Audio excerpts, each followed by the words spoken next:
Welcome, everyone. We're going to go ahead and get started. I know a few people are still joining in.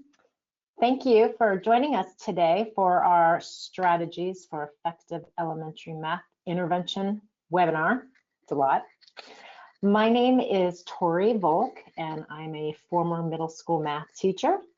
And for the past 20 years, I've been working as a math consultant with K-8 schools to help strengthen and improve their elementary math programs. I am affiliated with 3 different companies. We have Mass Track Solutions, Rethink Mathematics, Abacus Consulting, all of which are run by classroom teachers and provide valuable resources, services that might help individual teachers, schools, and districts improve their math program. Today we have Katie Tabari, and she's joining us to present our webinar. During the webinar, Katie will be talking about our MasterTrack progress monitoring system that our schools use to track student progress. You do not need to have MasterTrack or be a MasterTrack schools to benefit from the content of this webinar today.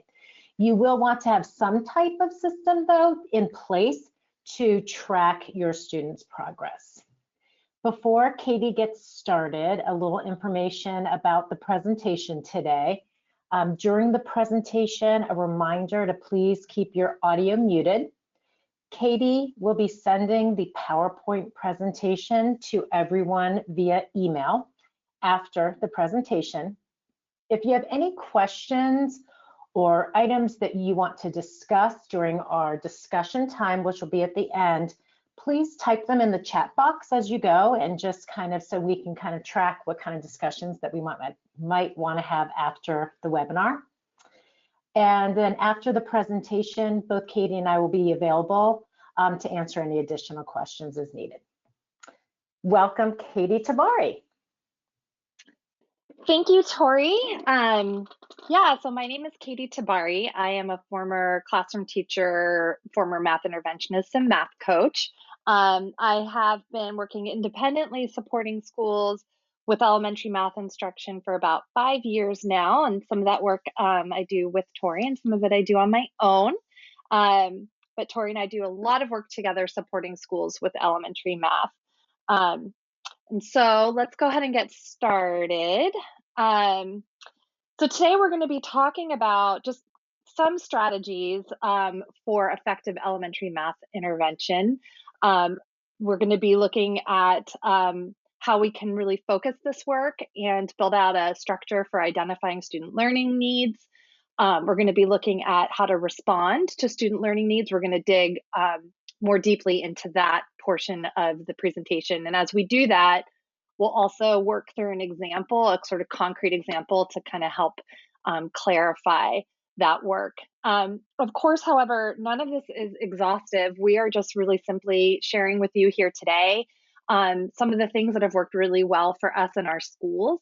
But I think part of our hope is that, especially as we move into the discussion portion today, is that really we can be working together as math interventionists, and our hope is to create a space where we can come together, hopefully on a routine basis, to problem solve some of the similar challenges we may all be facing.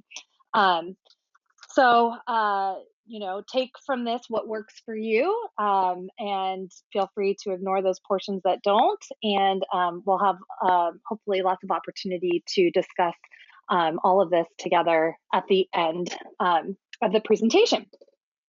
So kicking things off, what we have found that works really well for the schools and districts that we work with is when they are able to kind of put in place a framework that allows them to really focus the scope of their elementary math instruction, and then quickly identify within that scope where their students are and what their students' learning needs might be. And then from there, really being able to spend the bulk of their time responding to those learning needs with effective interventions, which is what we'll look at more closely today. So we're not going to spend a ton of time on focusing and identifying, but we do want to touch briefly upon those pieces as they lay the foundation for our response work. Um, so as you kind of think about beginning your intervention work, you really want to start by identifying a subset of all of your math standards, um, identifying a subset of those standards that are really what we call focus standards. In other words, those priority standards that without these pieces in place, our students are just not going to be set up for success in elementary math and middle school math and really beyond. So just being sure that you have somewhere along the lines, you've identified what your priority set of standards might be. Maybe your district has already provided that for you. Maybe you've done this work on your own or your school's identified that. If you're looking for a set of priority standards, we identified priority standards for our schools, and we're happy to share that with you. So just please reach out to us and let us know if you would like a copy, and we will make sure that you get one. Um, so from here, once you've identified your priority standards, the idea is then kind of trying to figure out in a very quick and simple way where each of your students stands in regards to each of those standards, right? So have they mastered some of these standards? Do they need more practice on some of these standards? Or are they really struggling with some of these skills? And do they really need time with a teacher to get that really targeted intervention support? So thinking about how you might do that, most schools use some sort of assessment tool in order to see where their students are. It might be some sort of screener. It might be a benchmark. This is an example of our benchmark for third grade. And as you can see here, this benchmark is tailored exactly to those priority standards that we have identified for our schools. So whatever tool it is that you're using, really ensuring that it's tightly aligned with your priority standards, and then it's set up in such a way that it's really simple and straightforward to administer. We don't want to be spending a lot of our time administering assessments. We don't want to be spending a lot of time analyzing data. We really want to spend the bulk of our time responding to data. So keeping your assessment tool, whatever it is, really simple, but kind of finding that balance between having it be thorough enough that it's giving us really informative, constructive feedback that we can actually take action on, but simple enough that it's quick and easy to administer. So just kind of keeping that in mind.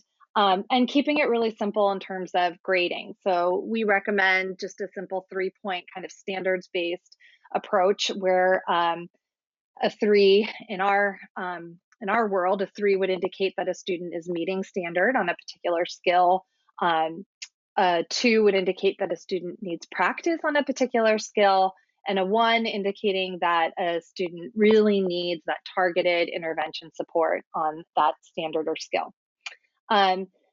And then thinking about having a place where you park all of that, it's probably your grade book, whether that's a hard copy paper and pencil grade book, that's great. It could be an Excel spreadsheet that you're using. And really just having that one spot where you have all of that rich data so that you can start responding to it. This is an example of the benchmark gradebook page for master track teachers, but it doesn't matter if it's MasterTrack or whatever else tool it is that you may be using, just being sure you have that place to park your data. And from there, you want to be able to extrapolate out from that data to see where you need to begin your work, where you really need to dig in. So maybe you have a tool, a progress monitoring tool that does that for you. Maybe you have a highlighting system in your gradebook. I know that's what I used to do. Some sort of system where you can pull out from this data and figure out where you need to dig in.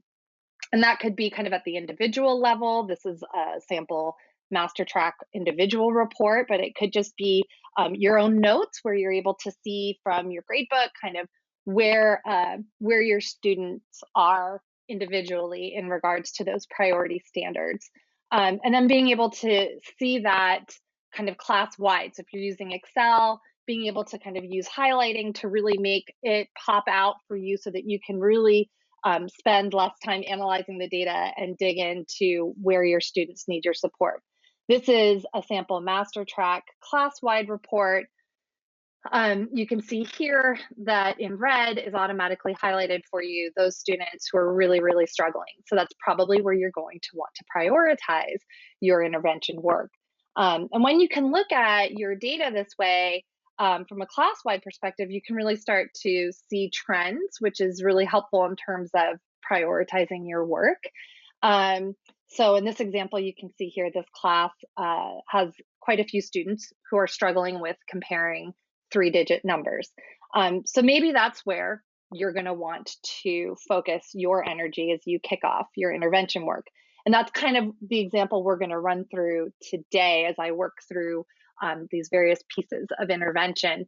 We're going to kind of weave through what it might look like if you're going to be targeting this standard 2 NBT for comparing 3-digit numbers. So in this example, that's where we're going to start.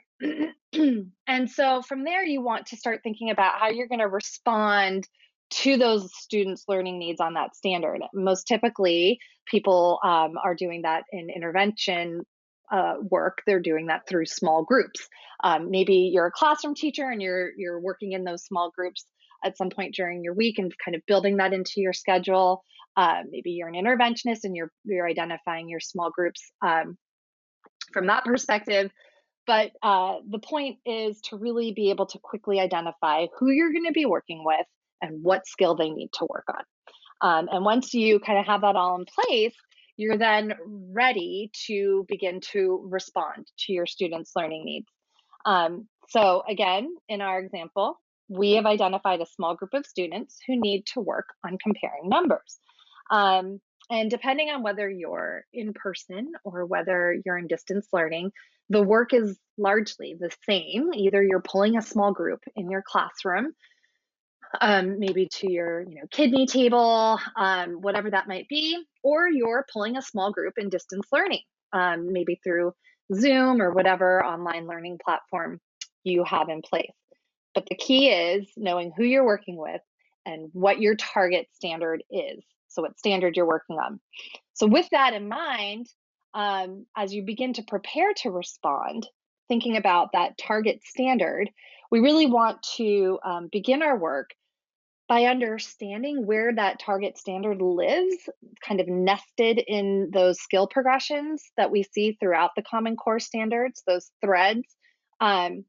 And then really understanding how we might be able to use the CRA, the Concrete Representational Abstract Learning Progression, as a really useful instructional approach to inform our teaching. And I'm going to go through those together with you. And then once you've kind of understood generally the standard and those progressions, you also want, to the extent that you can, to be able to position yourself to diagnose specifically what your students' misconceptions might be on that standard. So let's kind of work through that, starting with the skill progressions. So what that means is really understanding whatever your target standard might be, understanding that that standard does not live in isolation, right? It exists most likely within a thread of skills that we see evolve throughout the standards that we're teaching. So if we're going to teach a target standard, we may be assuming that our students have mastered the supporting standard from the prior grade level. And from there, we may even be assuming that they've mastered the supporting standard from the grade level even before that. So really kind of keeping that in mind so that we can be really intentional with our instruction and knowing kind of how these skills evolve so that we can dig in where we need to. If you're looking for resources for skill progressions, we've provided some here for you. We will be sending out the PowerPoint after this presentation. These are hyperlinked, so you can access those from this PowerPoint. If you are looking for skill progressions, we also provide those for our schools. We're happy to share those with you. So again, please reach out if you'd like a copy. Here you can see I've highlighted the skill progression that we've identified for comparing numbers. And there we've highlighted our target standard for our group in our example today for comparing 3-digit numbers, 2 and BT4. So you can see when you look at it this way, you can really see how this skill has evolved, kind of beginning all the way back in kindergarten, where we are in the second grade standard, and also where we're going, which is informative as well as we think about how we want to instruct. But you can see here these prerequisite standards that students need to have mastered before really being able to dig in with the target standard. So once you've familiarized yourself with those skill progressions and identified where your target standard lives within those, you also may want to consider really digging into the CRA learning progression, which can be a really effective way for approaching our intervention work. And what we mean by that is really understanding this concrete representational abstract learning progression and this kind of instructional approach that we can take to support our students as we're helping them reach mastery on standards.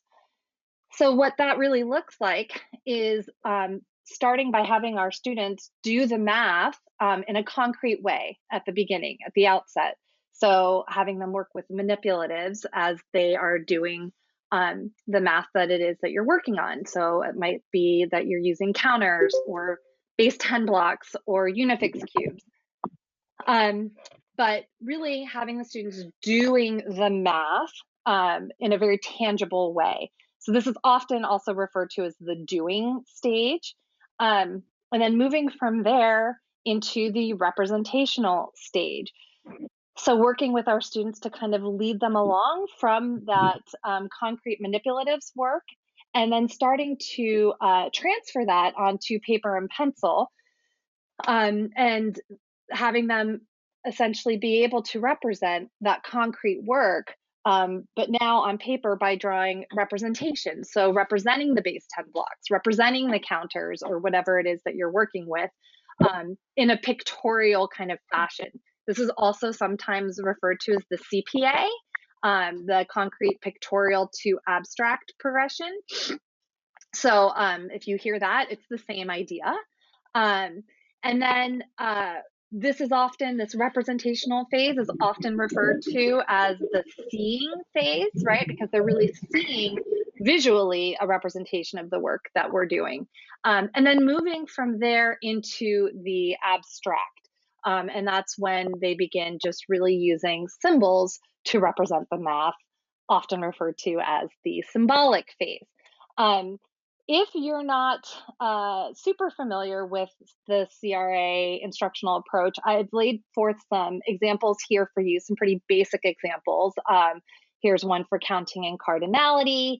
I'm not going to spend a lot of time going through each of these, but just know that they're here for you for your reference when you receive the PowerPoint.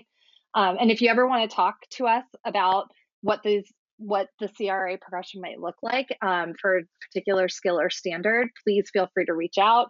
I love talking through that stuff. So, we're here to help, and we love doing this work. So just reach out if you have any questions about what CRA progressions might look like for you and something that you're working on. Here's an example for basic addition, basic multiplication, and then fractions. If you are looking for resources for this kind of work, we've listed some here for you. This can become a little trickier when we're in distance learning, right? So what do manipulatives look like? We've recommended for our schools that at the beginning of the year that they send home take-home collections so that students can actually be working with real manipulatives at home. If you haven't done that, you might think about whether you do that in the new year. We have a list available to you of what we recommend. And then online manipulatives. There are a lot of wonderful online resources. My personal favorite is Toy Theater, but You probably have already identified some that you're already using. If you don't see yours here, let us know. I love to always update and add great resources in. So just let us know. So once you've kind of wrapped your head around the skill progression and where your target standard lives within that, and you've familiarized yourself with the learning progression, uh, really what you want to be able to then do is think about how you can put those two things together, right? And what does that look like as you dig into your work? And so you can begin to look at it kind of like this. This is how I look at it, where I'm always kind of thinking about my target standard and then that skill progression on the right hand side that supports it. Um, and then thinking about the CRA instructional approach that I can be using to reach my students on each of those standards, right? And I always found if I know nothing else about my students and I'm kind of coming in fresh and I've never worked with a group of students, I always found kind of a good place to start would be going back to the prior grade level and then starting with the concrete, knowing that as I work with students, I'm going to be listening to their thinking, formatively kind of assessing them throughout my lesson, um, and being fluid and flexible. So being ready to kind of move along any of these progressions, having my base 10 blocks available to me, and all of the necessary tools so that I can respond in the moment. In our example, we were looking at comparing three-digit numbers to NBT4. So I would, if I knew nothing else, go back to that prior grade level standard. So I'm going to refer to my skill progression and I'm going to go back to first grade and I'm going to look at comparing two-digit numbers with my students and just kind of start there and see how that goes. So putting that again together, I've got my target standard of comparing to three-digit numbers, but I'm going to hop back to the first grade standard and I'm going to kind of start with doing some concrete work and just see where we can go from there. So it's going to look something like this. I'm going to think about kicking off my small group work using a lot of concrete manipulatives and focusing on comparing two-digit numbers to see kind of where my students are and how they're doing with that. It may be that I don't stay here very long. Maybe I see that my students really are doing well with that, and I'm going to be moving right on into three-digit numbers. It may be that they need more work even with the prior standard. So again, staying fluid and flexible, but having kind of a good anchor for where we're going to start this work. And then moving them from that concrete into the representational and then into the abstract. So once you've kind of understood those skill progressions, the learning progression, if you have available to you the ability to really specifically diagnose the students that you're working with. So what are their specific misconceptions? What sort of misunderstandings do they have? Are they really struggling with place value? Are they inverting something? Whatever it might be, but really being able to see what their specific needs are.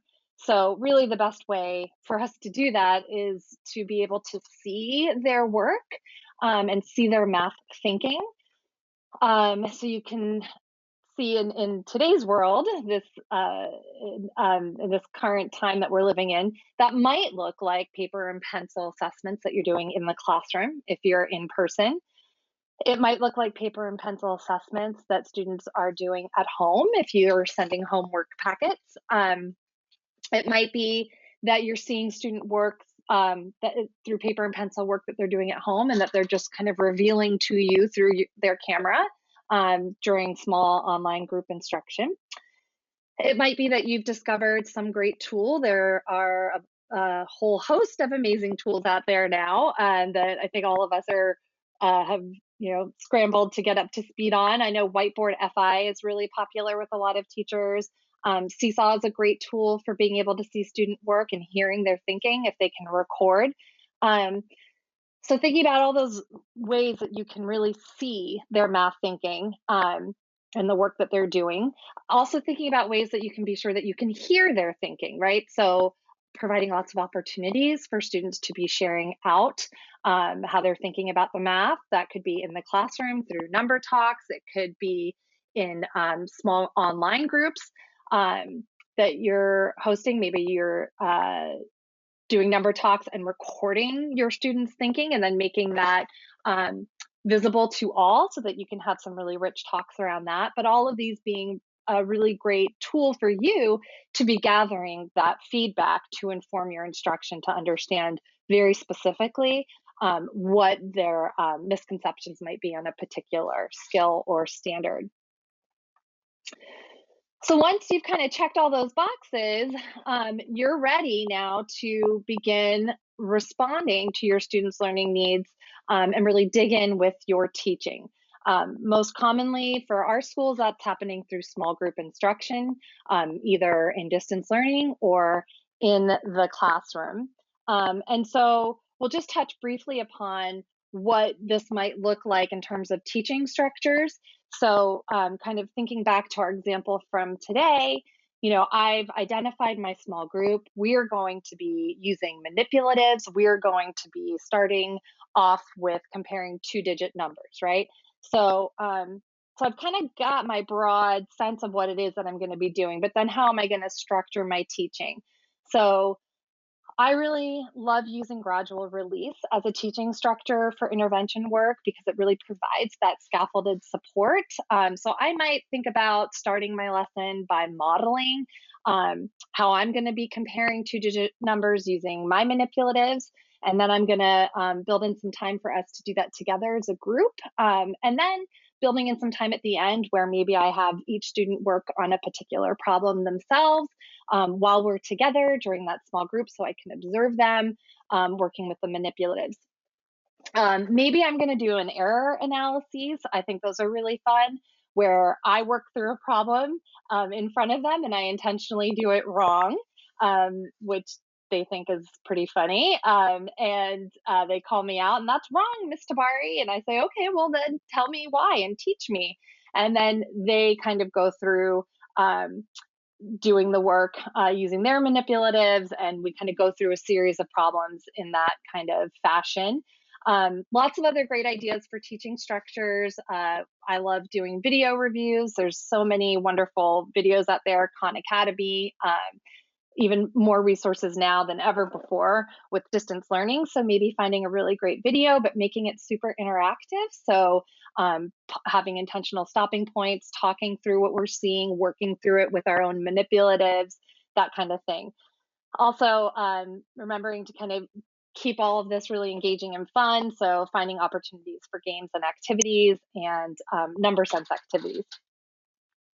Thinking about some just general teaching strategies you'll want to be weaving in, again, kind of the manipulatives, which will come in with that CRA approach, the visuals, same thing, providing lots of opportunity for interaction between students, again, helping to inform our teaching. The more we have our students communicating, the more we're hearing their thinking. And then opportunities for peer-assisted instruction can be really fun in distance learning, especially if you are creative about how you're using breakout rooms, if you're using breakout rooms. And then seeing if you can work in lots of opportunities for number talks and think alouds. Number talks are really wonderfully suited to distance learning. So if it's something that you were doing before distance learning and haven't really been doing since, maybe thinking about how you can weave those back in because they're a really great tool in distance learning. And then again, just kind of thinking generally about various teaching approaches. I want to highlight here thinking about new and unique ways. So if you know something hasn't worked for your students, thinking about how you might try something different next time. And then supporting vocabulary is another one I like to emphasize. I think that often gets overlooked in math instruction. We spend so much time on that in guided reading and setting up our reading groups at the outset. And I think that's something that we want to really be thinking intentionally about with math instruction as well. So anticipating complex terminology, especially if you have English language learners, and kind of providing that support at the beginning of your lesson to make sure that they can access the learning from a kind of a linguistic perspective. Once you've taught your small group and you've worked through wherever you are in the progressions, you've picked your teaching structure and approach, you've worked through all the material for your small group session, and you're finished with your small group. Now you really want to then check back in with your students to see how did it go. Did it help them? Are they gaining more traction with that standard or skill? Our recommendation is to check back in with them not right after you taught the group, but to give them a couple of days to really kind of let the material sink in, and then maybe just check back in really quickly with a very quick exit ticket just on that standard. We call those checkpoints, and we provide those for our schools. We have them K through 6, in addition to our benchmarks. Which if I didn't mention before, I should mention that if you're looking for a benchmark assessment and don't have one at your disposal, we can send you a copy for your grade level. So just again, reach out for that and we will make sure you get a copy. So checking in now just on that specific standard that you've taught and getting a sense of how did it go. And then being able to refresh your data wherever it is that you're parking that, so that as you continue to build groups all year long, you're continuing to build groups that are based on fresh data, right? Not just this kind of stale, here's my fall data point, here's my winter data point, here's my end of year data point. That can be helpful, but in terms of our week-to-week daily instruction, we really want to be sure that we are responding to our students' evolving needs as they change every week throughout the year. And then that kind of leaves us with this tight learning cycle for our intervention work, where we're continually responding, checking in, refreshing, and identifying and building out those small groups. So thinking about how you can ensure that you have those pieces in place so that you can be really setting yourself and your students, most importantly, up for success. So having some kind of way where you can kind of sit back and check in with the work that you've been doing. So maybe whatever progress monitoring tool you're using, being able to look at your grade book and see that growth. For us, that looks like an individual progress report here that the Master Track program will provide for you, so you can see specifically where a specific student is and how they're growing. Being able to check in on your whole class. So in my example, my class was really struggling with comparing numbers when I did the B1, that baseline assessment.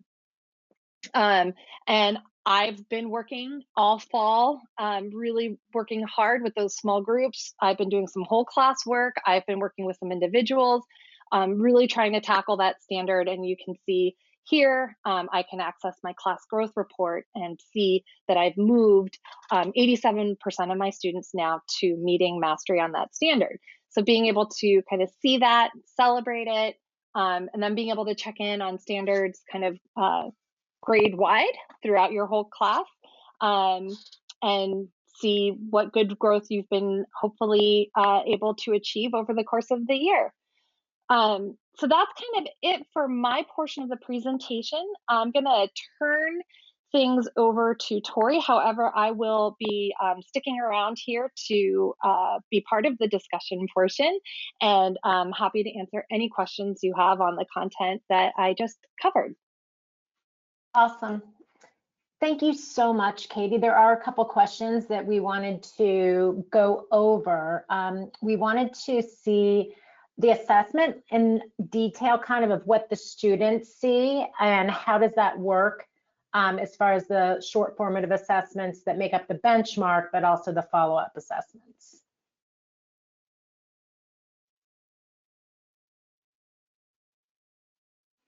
And if anyone has questions and things that we want to discuss, you can type them in the chat, or when we pause between topics, you can unmute and just ask as we get there. So right now we're just kind of talking about assessments, and we might want to also, because a lot of people are curious about virtual assessments, so we might kind of tackle both at once, if that's all right, Katie. Oh, you're on mute. You're on mute. I said, yeah, that makes sense to me. Yes.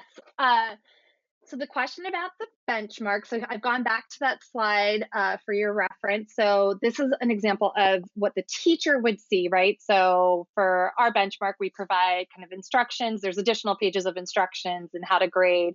And then there's kind of the overview of the standards that the assessment is going to assess. From the student's perspective, they're going to see these pages with everything it is that you see here except the answers. So the scoring rubrics are on there, all of that. That's just for ease of use. So once the students have completed their answers, whoever might be grading the assessment has the scoring rubric automatically right there. So that is there. We are big believers in also kind of being pretty transparent about all of this stuff. So and students really come to love talking about MasterTrack and looking at their progress reports and saying, you know, Miss Tabari, you need to teach me how to, you know, add and subtract fluently within 20. And, you know, then I know I have my work cut out for me. So I don't think any of this needs to be like hidden. But of course, the answers are not there. And the students fill those in. A lot of our teachers, you know, administer this paper and pencil in the classroom. Most of our schools right now are administering this through distance learning. They are essentially, with our support, we can get these into slide decks and they administer the assessments that way. Some teachers like to create interactive PDFs. And then in terms of the kind of check-ins, right? So when after we've gotten our baseline and we've worked on a particular standard, when we want to follow up with that sort of check-in assessment, many of our teachers are doing this in a similar fashion, either through like Seesaw or slide decks after instruction. Many of them are using these as entry tasks. So maybe maybe you've taught a standard 1 week before. Maybe the following week when you meet for another small group, the first thing those students do when they arrive is answer one of these checkpoint or exit ticket questions, and you basically kind of have an informal number talk around it.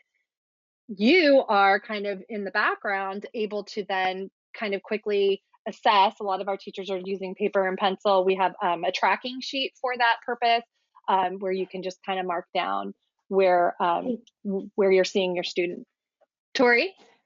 I'm dovetailing into the next section. You just hit it. As far as we had a question as far as, is there like a recording sheet or somewhere that we can take notes as we're observing things, and also about the informal assessments that you might just observe a student, oh, they totally know their multiplication facts by watching them play this game, and you have a place to put that data. If you can talk about that.